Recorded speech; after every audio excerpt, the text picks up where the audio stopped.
Hello दोस्तों, आज का डिक्टेशन रामधारी गुप्ता खंड 2 प्रतिलेखन संख्या 13 जिसका गति 80 होगा।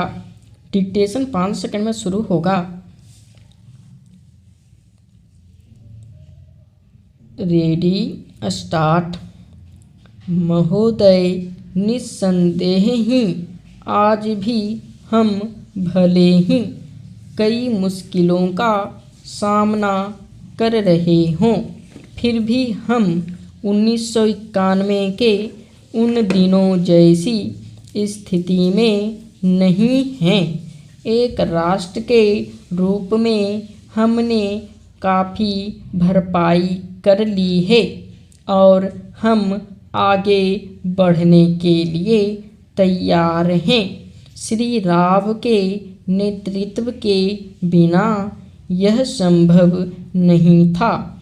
अब यह अटकल लगाना व्यर्थ और मूर्खतापूर्ण भी है कि कोई और नेता होता तो क्या कुछ ज़्यादा और बेहतर किया जा सकता था या नहीं। तथ्य यह है कि वही नेता थे जिनके कारण हम एक ऐसी स्थिति तक पहुंच गए हैं जो देश और उसकी तरक्की के लिए निरापद है। हम जिस अवधि से गुजरे हैं वह बहुत मुश्किल और हलचलपूर्ण थी। सोवियत संघ के पतन और विघटन से हमारी जो कुछ भी अंतर्राष्ट्रीय स्थिति थी उसका आधार ही खत्म हो गया। ऐसा लगता है कि हमारे देश में कुछ लोग इस घटना का पूरा मतलब नहीं समझ पाए हैं। बेशक यह कम्युनिस्टों और आधुनिक समाजवाद के अन्य समर्थकों के लिए बेहद चिंता का विषय था। इससे उन सभी निष्पक्ष देशभक्तों को काफ़ी दुख हुआ जिनके लिए सोवियत संघ अच्छा मित्र था और अकेली विदेशी शक्ति थी जो हमेशा हमारे साथ खड़ी होती थी। उससे हमें काफ़ी नैतिक और भौतिक समर्थन भी मिला था। हमारे देश में सोवियत संघ के तमाम मित्रों में भी सभी लोग यह नहीं समझ पा रहे हैं कि आर्थिक, वैज्ञानिक और प्रौद्योगिकी के हिसाब से इसका क्या मतलब था और है।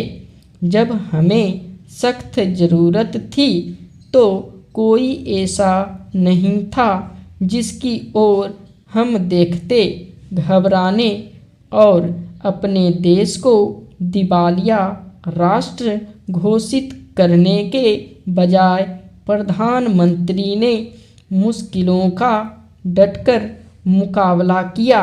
हमें इस संकट से निकालने की व्यवस्था की और साहस के साथ देश को एक नए आर्थिक रास्ते पर अग्रसर किया।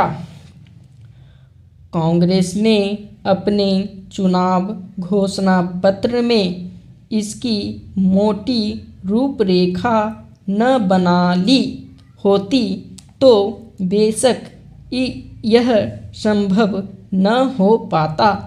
इस घोषणा पत्र के मुख्य निर्माता स्वयं राजीव गांधी थे और इसे तैयार करने में श्री राव उनके मुख्य सहायक थे।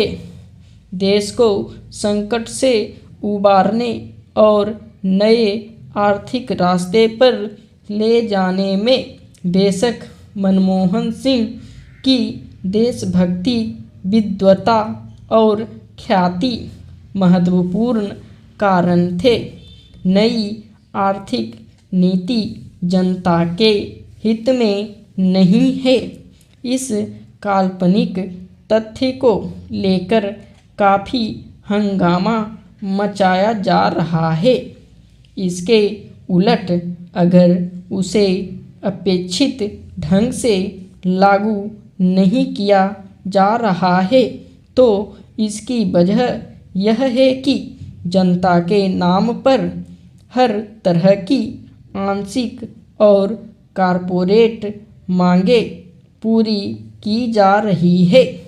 प्रधानमंत्री ने 2 महत्वपूर्ण तरीकों से नई आर्थिक नीतियां बनाने में अपना योगदान दिया है। सबसे पहले तो उन्होंने नई नीति लागू करने के लिए मध्यम मार्ग अपनाने पर जोर दिया है। नए आर्थिक कार्यक्रम को लागू करने में उन्होंने जो दूसरा महत्वपूर्ण योगदान दिया है वह है इसके पक्ष में राष्ट्रीय सहमति बनाना। अगर वीडियो अच्छा लगे तो वीडियो को लाइक करें, शेयर करें और चैनल को सब्सक्राइब करें।